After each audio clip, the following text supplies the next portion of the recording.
On this episode of Mythbusters, guns at the ready. Well, this is a little more macho. As Jamie and Adam head for the deep end to test once and for all if bullets really are stopped by water. Hopefully we'll be gone before the pool fully drains. And for the build team, it's playground pandemonium. Can you ever do a full 360 Squat push. on a swing set? Personally, I don't think that this is a safe thing to be doing. They're gonna do whatever it takes. Hold on to your seats. You're in for a wild ride. Who are the Mythbusters? Adam Savage I reject your reality and substitute my own. and Jamie Hyneman. We're either going to die or we're going to fly. Between them, more than 30 years special effects experience. That was intense. They don't just tell the myths, they put them to the test.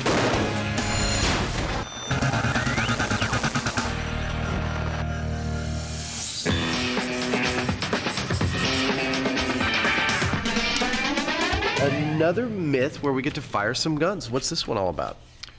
The myth is that you're being shot at, you dive underwater, the water protects you from the bullets. You know, I've seen this in countless Hollywood movies. The hero's being chased by the bad guys. He jumps off a bridge and into like a river. They all start shooting where they think he is, and he escapes totally unscathed. Well, you know, I have no doubt that the water's going to slow down and eventually stop a bullet. But what we have to test is how deep would you have to be protected by it? How deep do you have to dive to survive?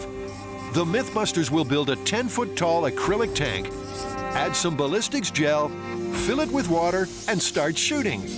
They'll move the gel up and down until they learn the survival depth for each gun they fire. But before they can start building, Jamie's making the ultimate sacrifice. Would you like some chocolate? He's dismantling his trophy shelves so that they can use the acrylic to make the ballistics tank with. Both Adam and Jamie are gunning for it. The faster they build, the sooner they can unload the Mythbusters arsenal. Jamie begins work on the water tank. To cope with the force of gunshots, the inch-thick acrylic is held in place by iron girders. Adam, on the other hand, is working on something smaller. I'm starting to make a plexiglass box that will hold my ballistics gel block and allow it to be adjustable within our, what do you call this? Our bullet bench model fish tank sort of thing. Also known as the ballistics tank. Adam's gel-holding box will slide into the tank where it will be raised or lowered to any given depth. And the gel? Well, believe it or not, the recipe comes courtesy of the FBI. And while the gel's setting, the tank's ready to be filled up.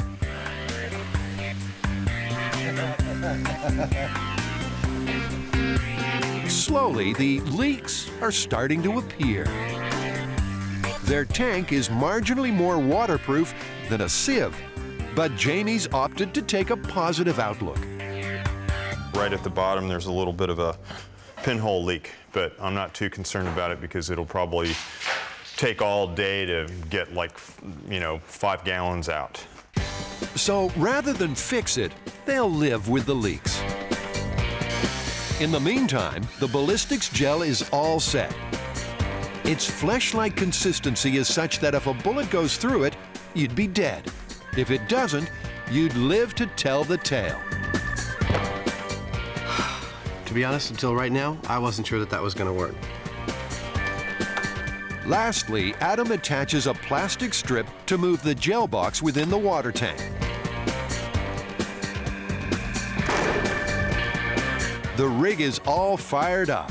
Now the team just need to work out what to shoot it with. We need to try all sorts of different guns because somebody's going to give us grief that you didn't try the blah-de-blah that has a range of 10 miles. I think we should start out with the 9mm pistol that we have. And we could do the M1 carbine. And a shotgun. And then there's the big 50, the 50 caliber rifle, which is sort of the most powerful thing that you can own. And in fact, you can't own it in California. So we'll have to borrow one. We'll have to borrow one. Well, that ought to silence most of our detractors in this one, but I expect we'll still get some complaints. Yeah, you didn't use a cannon or something. Cannons aside, Jamie goes shopping for the rest of the firepower. And he's come to the right place. They've got more guns here than a Tarantino movie. So this is like an elephant gun then. What's that fancy black one there? Well, this is a little more macho. Macho Jamie's got enough firepower to start a military coup, let alone test this watery myth.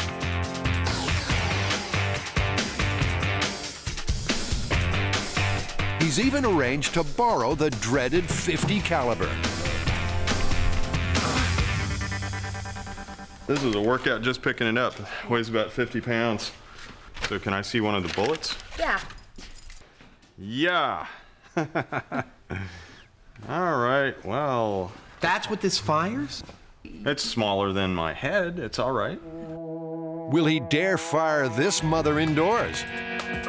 Well, that depends on how the other guns do.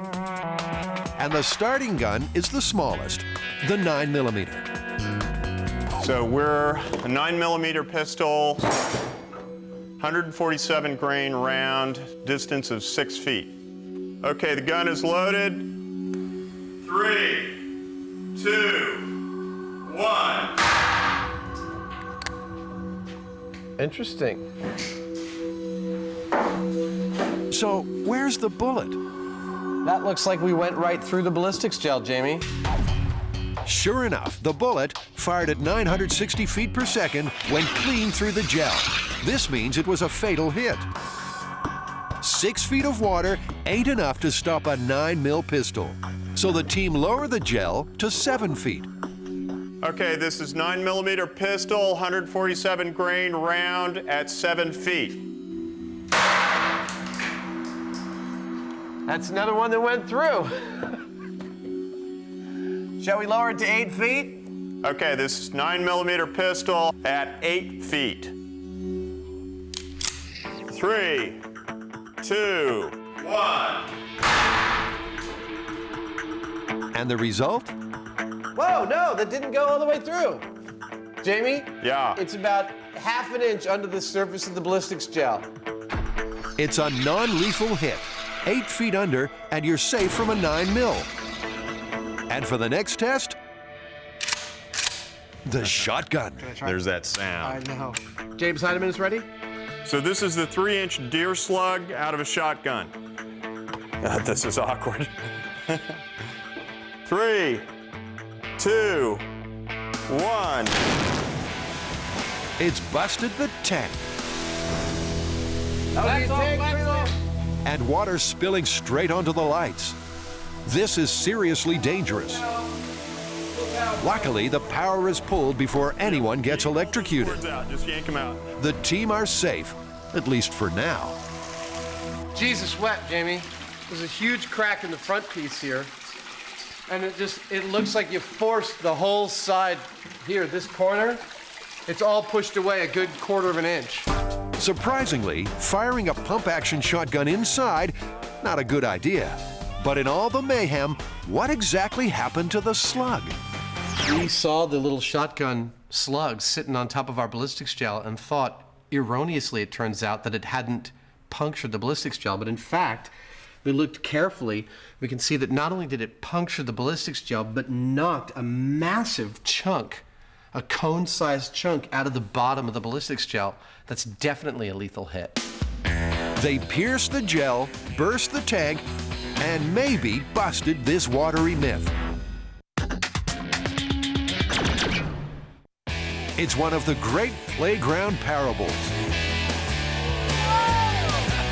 If you try hard enough, can you get someone to swing over the top? What a trooper. Not one complaint all day. The build team is about to become king of the swings.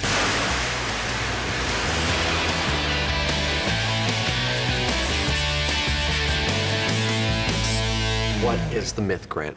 The claim is that if you get up enough speed, you can actually swing all the way around a swing set, make a complete revolution without falling out. Sounds like a good way to break your neck. This is one where, quite honestly, I have no idea what the result's going to be. So what's the plan? How are you going to do this? The overall plan is to purchase a standard regulation playground swing set and try it with one of us. And when that doesn't work? And when that doesn't work, then we'll goose it up and take it the next step. Yet another common everyday item turned deadly. The build team members are going back to their school days to test a classic kiddie myth. Can you ever swing all the way around a swing set? It's a dangerous challenge, so don't try this at home, kids. Leave this kind of myth busting to the experts. I haven't been on one of these since I was a little kid. And neither have the others. Yet they're about to try and swing 360. And what's more, today, Tori's in charge of safety.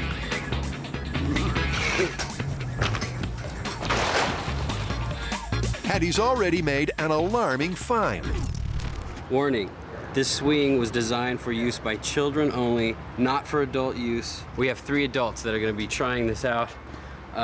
This is not rated for that weight. So, just to be sure, Tori adds more mats and decides to test exactly how safe they are. All right, so this is for science.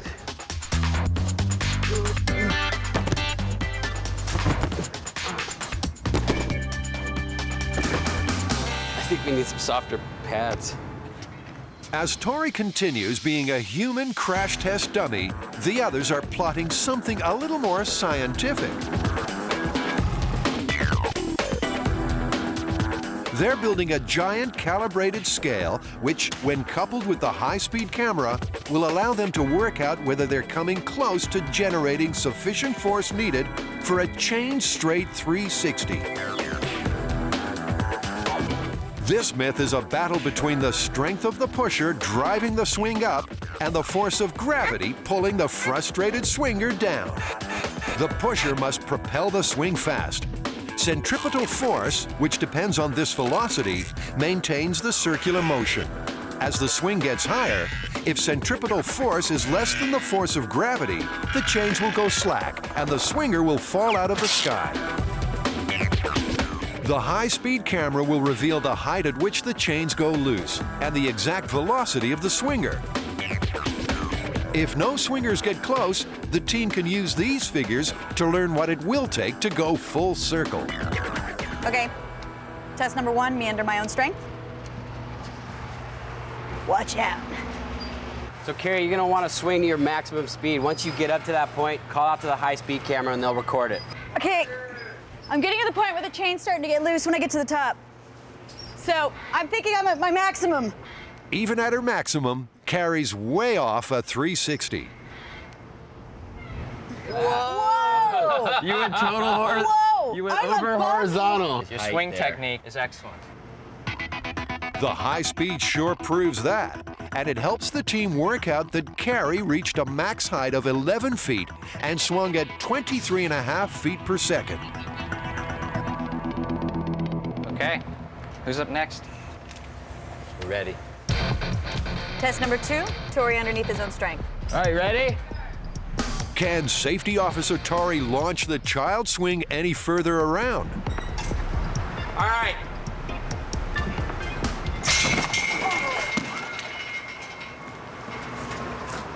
I'm okay. Are you okay, dude? Oh, I'm so glad we had the mats. So the swing really wasn't rated for adult use. Tongue swelling up. As Tori swung, he just couldn't generate enough force to overcome gravity. The higher he goes, the harder he falls. But if it's any consolation, they got the numbers they needed.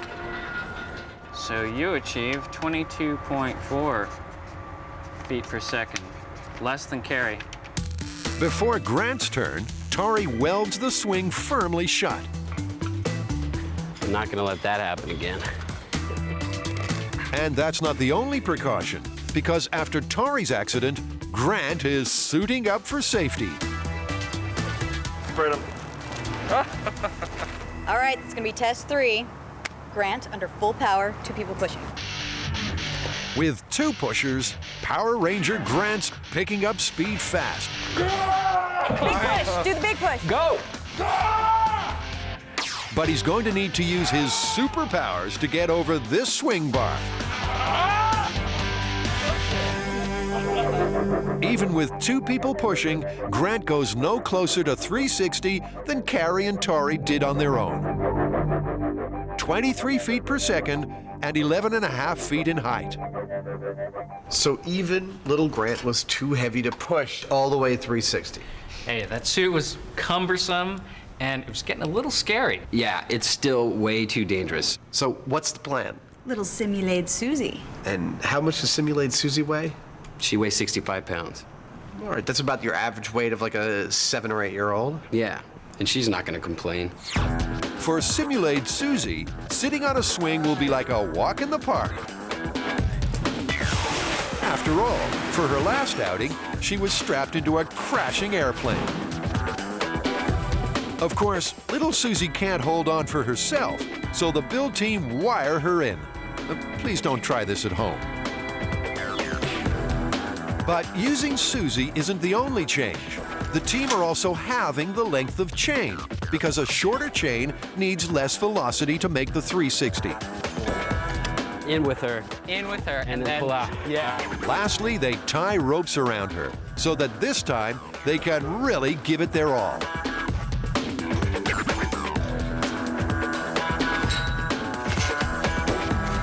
The build team boys heave hard, but still no 360. So Tori calls in some beefy bikers. Yeah, we need a little help. All right, we'll see you in a bit. Now that was quick. You made it! Dude, we need a little help. Yeah. Oh, man, how you doing, huh? Good. These Hell's Angels may be just what little Susie needs. So the job we want to do is to get her to go over the swing set 360 degrees. So when I say go, we're gonna give it our full pull, and that'll be your cue for high speed. All right? I got that feeling of success. Cool. All right, you guys ready? 1, 2, here we go. Success! Susie's over the bar. This myth is still alive and kicking. That's all we needed. Just a little muscle.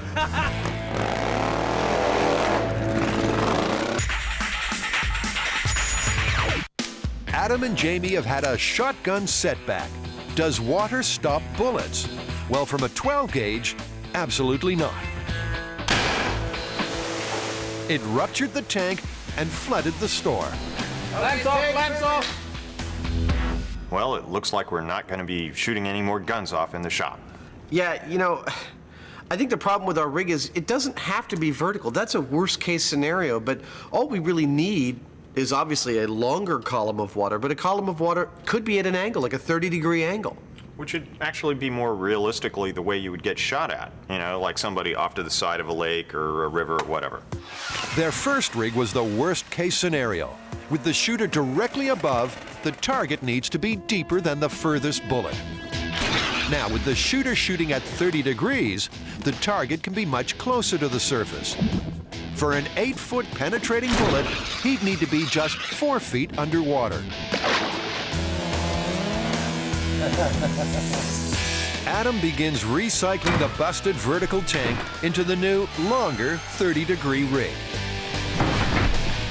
He's doubling the firing range as he makes a 20-foot railway on which the ballistics gel will be slid up or down to the necessary distance. And for this rig, he's also got to build an aiming system for Jamie. When he's looking down the barrel towards this underwater, he's actually not going to be aiming at it. The angle of refraction means he's probably going to be aiming quite above it or below it. I don't actually know which. So it should be pretty interesting. Not exactly laser sighting, is it? While Adam's been working, Jamie's found somewhere to shoot into water at 30 degrees. It's not a lake or river, but a public swimming pool. I never cease to be amazed at what people will allow the Mythbusters to come and do. We're firing bullets into their pool, and somehow everyone's agreed to cover it. Worst case scenario today is that somebody dies from a bullet wound. Well, that depends on whether they break out the .50 caliber. But shooting into a swimming pool is about as sensible as putting a Band-Aid on a bullet wound. The team head for the deep end to cause a splash with their calibrated rail rig, while gun expert Gina Rolski prepares their lethal weapons. This time, they've got a much larger arsenal, and they're going to shoot the heaviest rounds possible for each gun. Once again, Jamie's opted for the role of sharpshooter, while Adam, well, he's gone for frogman. The rig's in place, but because the pool is slightly shallower than they'd expected, it's ended up at an angle of 23 degrees rather than the planned 30. You know, there's no law that says that bullets only enter the water at 30 degrees. Might as well be 23. 23 will have to do. Everything's set for the ballistics gel.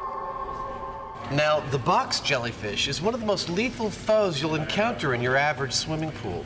They prefer temperatures between 79 and 82 degrees, and they give a nasty sting. If you see one, just swim in the other direction, and remember, he's just as afraid of you.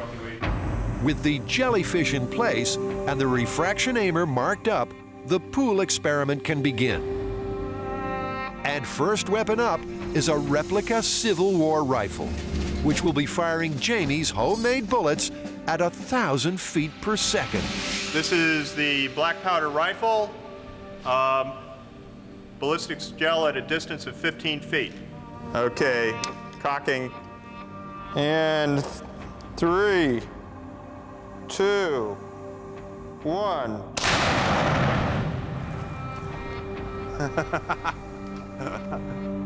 It's a bullseye on the cellophane, but where did the round end up?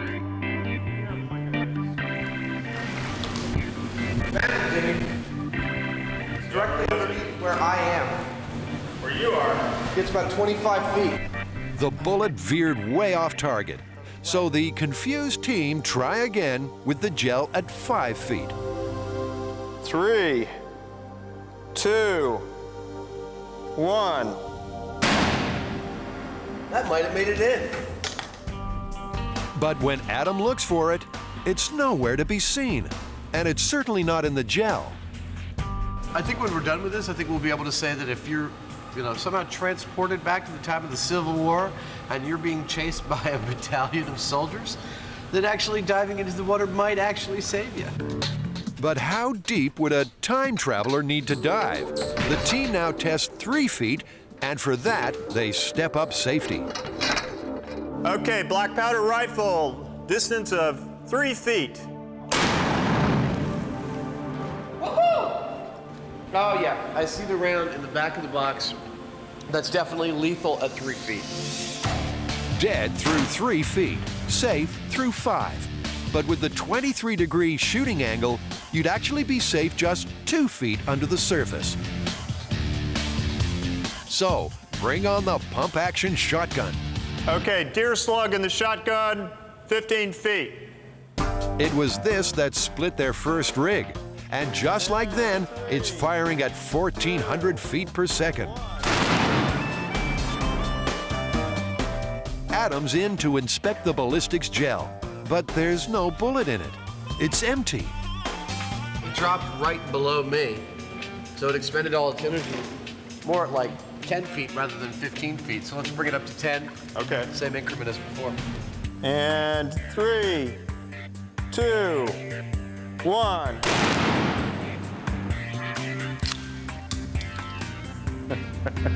It's smoking. It may be smoking, but yet again the round falls short of the target, so the gel's moved up to 8 feet. 3, 2, 1. All right. Let's see what we got. Jamie's beginning to enjoy this. This time it's a hit, so the shotgun's lethal at 8 feet. With this angle, below 4 feet, and you'd be safe. And next up, it's the first of the supersonic weapons. The 223 rifle, firing at a frightening 2,500 feet per second. So this is the 223 at 10 feet. Now that was loud. Frogman Adams in to assess the damage. That was right there. Well, there's your problem. This thing just exploded. What are these, hollow points or something? No, just full metal jacket. That's the very tip of it. I mean, it's littered down there. I got up all the pieces I could. Well, Adam, let's just bring this sucker right up to the shortest distance we can do. What's that, like 3 feet? Absolutely, it's 3 feet. 3, 2, 1. Surely 3 feet can't stop that mother. The tip of the bullet was just resting at the ballistics gel. Wow, this thing's breaking up the minute it hits the water. So, you know, no wonder we can't hit the ballistics gel. So, as surprised as I am to say it, 223, myth actually confirmed. On entering the water, the supersonic 223 bullet decelerates so fast that it disintegrates into tiny black fragments, which sink slowly to the bottom of the pool. So the team jumped the gun to the M1, firing at 2,800 feet per second. This is a serious weapon, and one that's already been through the Mythbusters mill. When Adam and Jamie tested how tough bulletproof glass was, no guns could penetrate it. Until, that is, they tried the M1. That went right through it. This puppy flew straight through. And 3, 2, 1. And the results? The same as for the 223. Tiny fragments of bullet. You know what? Instead of going to 5 feet, let's bring this thing right back up to, you know, that 2 foot, 3 foot mark that we had. Okay. This is the M1 Grand 30 caliber at 2 feet. 2, 1. At 2 feet, the powerful M1 just pierces the ballistics gel. It's about 4 inches in, which by our calibration is just enough to break the skin. Incredibly, this myth is confirmed for another supersonic gun. Considering that out of water, that very bullet, when we were testing our blast chamber, went through 2.5 inches of bulletproof glass, the water obviously has a profound effect on the bullet in completely eliminating its deadliness very quickly. It's 2 feet underwater, 10 inches down from the surface. The myth's confirmed. That only leaves the frightening 50 cal. But are the Mythbusters brave enough to shoot this brute into the pool?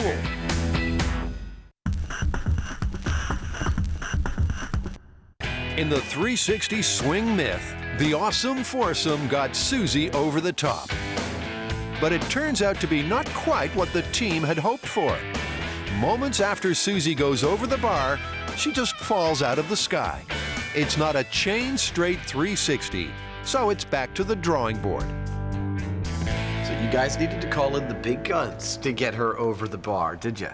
Yeah, we cleared the bar, but it wasn't a full 360. It was more like 300, and then she fell. Well, we know this myth is busted. You can't, under your own power, do a 360. But as Mythbusters, we kind of want to see what it takes to actually do it. So we decided to build a scale model to help us figure out if it was even possible. The build team are shrinking. They've proved that the 360 swing myth is bogus. But now their challenge is to see what it does take to do a full chain straight revolution. And they've started their investigation in miniature as they build a swing and a Susie 1/6 of the original size. Hello, I'm Susie. Hello.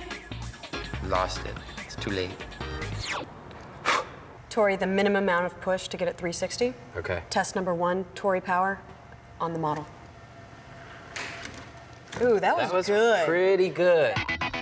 And her speed, 36 feet per second, way faster than even Grant swung at, and maybe too fast to replicate on the full-size swing. But there is a way to make it easier. Use rigid arms. With rigid arms, no energy is wasted in keeping the chain straight.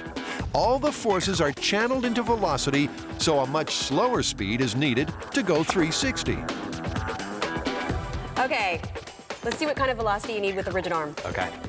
High speed, ready? Stand by, stand by. Okay. That's it. Bingo! The rigid arm only needed a velocity of 10 feet per second. And that means that the next stop is the big top, the circus. I'm standing here in my headband and my leg warmers because we've come to Oakland to Trapeze Arts. We hear that they have a swing that's guaranteed to do 360, and I want to try it. The build team have found a full-size rigid arm swing and a circus acrobat who may be able to train them to go full circle. Were you one of those kids that tried to do a 360 on the swing? I've been in the circus my whole life. I'm a 7th-generation circus performer, so Wow. I really didn't have swing sets. I had Russian swings, trampolines, flying trapezes my whole life, so. Eric's clearly the man to help the build team go 360.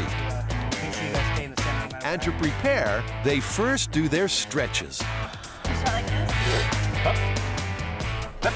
Before learning some important circus phraseology. I think we got it. Grant's up first, and harnessed in, he's ready for some negative G's. Okay, Eric, are you sure I'm safe? Yeah. And with those words of encouragement, it's time to swing this puppy around. I'm shrugging my shoulders, and it's... You don't have to shrug yet. Yeah, you're not upside down yet, dude. Open your eyes. With Eric on board, the swing begins to creep higher and higher. They're already over 220 degrees. But Grant's not looking so hot. Dude, he looks like he's about to hurl. I need a break. Nausea kicks in at 230 degrees. It was really, really weird when we're getting up there. I had to stop, like I was kind of grunting, but I just had to kind of stop and focus. Okay, here I come. Can Carrie do any better? She's certainly not as green as Grant. Okay, go ahead and lower your grip. Yeah! Oh my gosh, that's enough! Carrie's the highest so far, reaching 240 degrees. Can Tori make the elusive 360? It's a challenge thing. The fact that both of them didn't make it, I have to make it. Get your hands low. Oh! Now, this is looking more like it. As they get higher and higher, Tori's beginning to wobble. Oh. I need a break. So close. Tori's got up the highest yet, 280 degrees, before his legs turn to jello. But for this competitor, it ain't over yet. Wow. I need a drink of water, but I do want to try this again. While Tori mends his muscles, Carrie and Grant make the most of their surroundings. Legs up, hook the bar. Carrie has never trapezed before. Let go. Reach for the catcher. Let go. But at this rate, it won't be long before Barnum's beckons.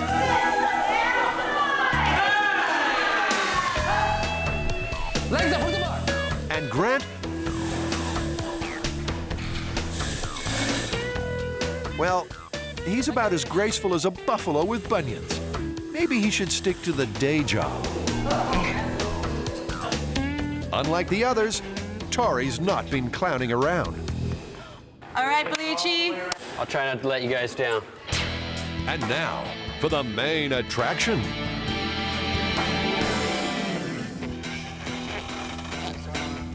And he's away.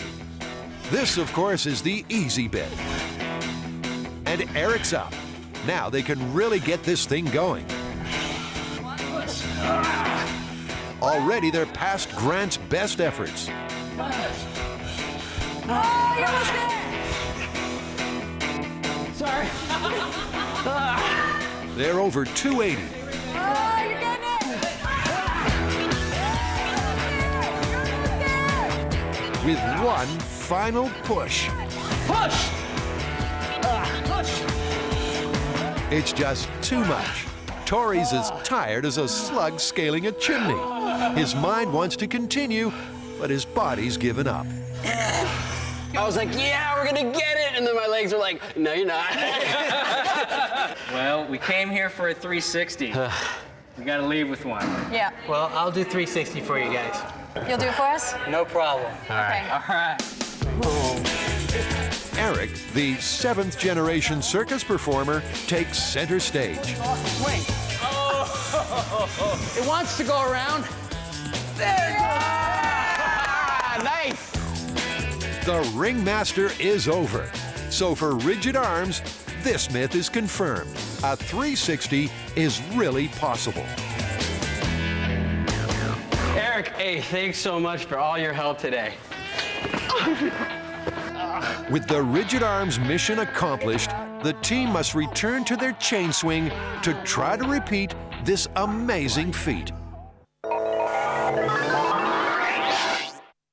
At the poolside, water is being surprisingly bulletproof. A few feet under, and you'd be safe from all the firepower they've used. Until now, when they're about to fire the biggest gun in town at 3,000 feet per second. I don't know whether you understand what is about to happen here, but this is the M1 Grant. Yeah. This is the 50 caliber. The M1 Grant holds 150 grains. This one is 600 grains. This kills you. This kills you and everyone else in the room. Despite its crazy size, it looks like Jamie's going to bite the bullet and really fire this thing. Yeah, let's just be prepared to unpack and get out of here really fast. Hopefully we'll be gone before the pool fully drains. Jamie's not being quite so lighthearted.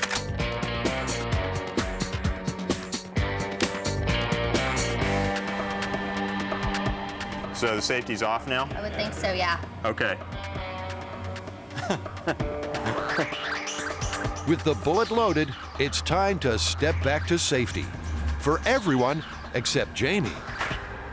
Okay, eyes and ears. This is the 50 caliber at 10 feet. Come hell or high water, this beast is going to get fired. 3, 2, 1. Well, everyone seems to be alive. Yeah, look at the water coming off of the roof. That was more like an explosion than a gunshot. But where's the banana bullet? There is no bullet in the ballistics gel.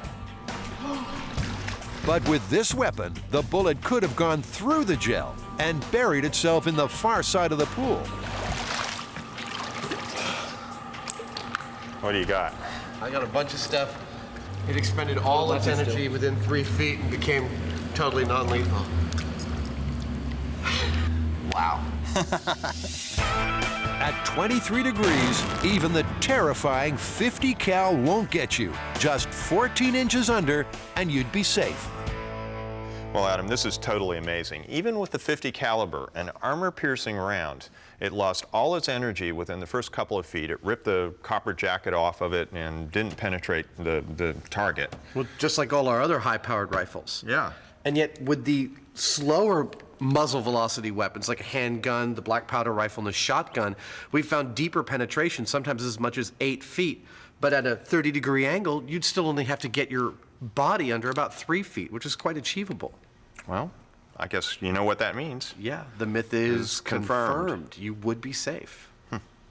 Not that I'd want to try it.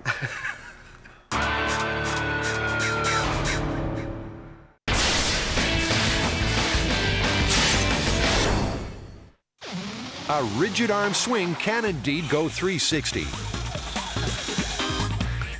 but chain swings.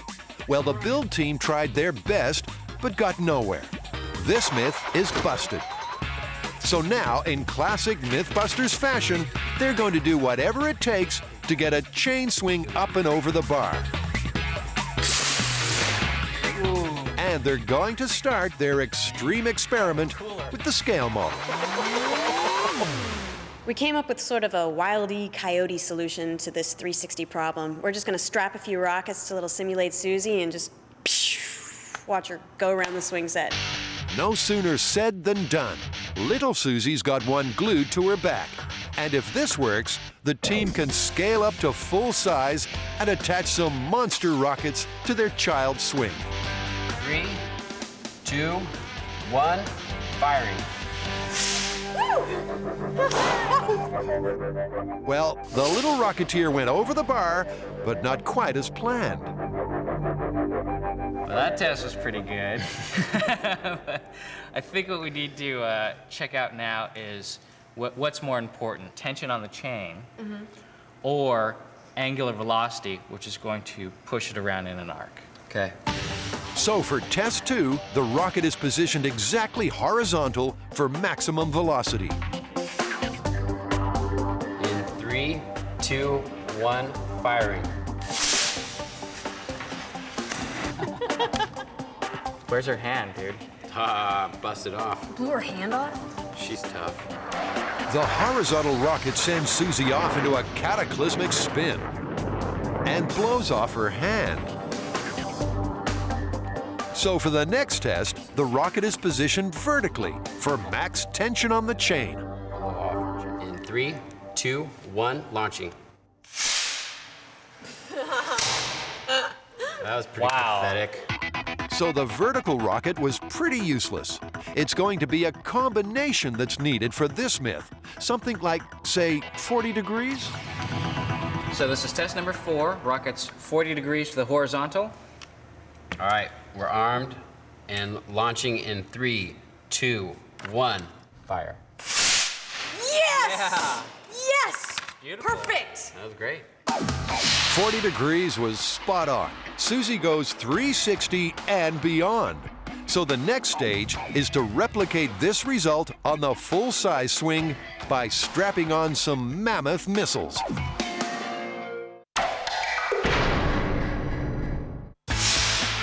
Rockets finally made Mini Susie go 360.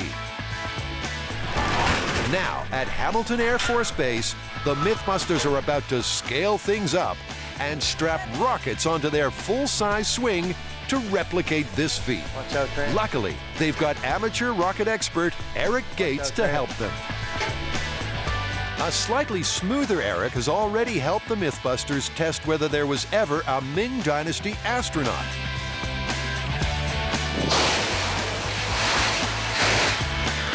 And rocket cars? Thanks to Eric, Adam and Jamie know they can go damn fast, but won't get off the ground. But this time he's got to jet simulate Susie 360 degrees round a swing set. Worst case scenario is this chair is just going to end up flipping all by itself instead of actually going in a stable direction around. That's what we have to overcome. As Eric begins wiring up the launch control, the Mythbusters are doing some wiring of another kind. Something a little scary about this image. We got like kids all tied up with baling wire. Oh, come on, it's perfect family entertainment. Definitely don't do this at home. Because Susie is so much bigger than her scaled-down cousin, the team decide to attach 4 rockets. That's 400 pounds of thrust at the magic 40-degree angle. Once they're on, the igniters are put in and wired up in series. Why? If one fails, none of them go. Oh. So that's why we wire them in series. Everything's ready. Jamie's going to give the swing a starting push and then retreat to safety before Eric fires the rockets. 3, 2, 1.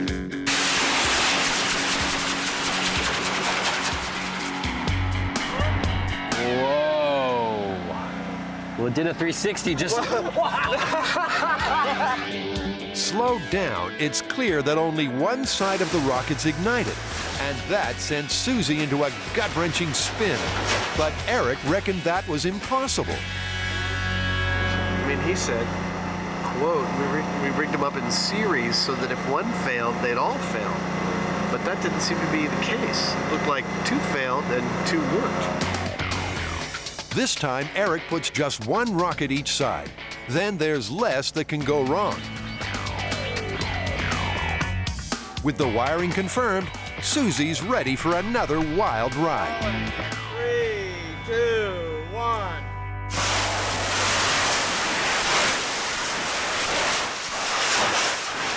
But maybe not that wild. Okay, stay put. So what went wrong this time? The high speed shows that one side fired off just before the other. It's a fraction of a second, but it's enough to throw Susie into a crazy twist. But why are they using 2 rockets anyway? Well, Grant and Tori made a stellar model when we were in the shop, and they had it completely figured out with where they wanted their rockets and exactly the angle they wanted. They wanted just one rocket on her chest, and that seemed to be what propelled her around in 360. I actually am not sure why it got modified on the way here. Whatever the reason, they now unmodify it and attach Eric's single biggest rocket dead center. But because they're worried about Susie's weight, they opt for a launch angle of 60 degrees. 3, 2, 1. Third time unlucky, but it's not all bad news. That even though the rocket fired its full ignition, she didn't spin, she just stayed in one direction, which is ideal. That means all we need to do is probably drop the angle a bit and she'll go forward instead of being just pushed down. They drop the angle to 40 degrees. Now everything matches the scale test. While the fire marshals stand by, Jamie does a final head count. With the light fading, it's now or never for this myth. Okay, we're good.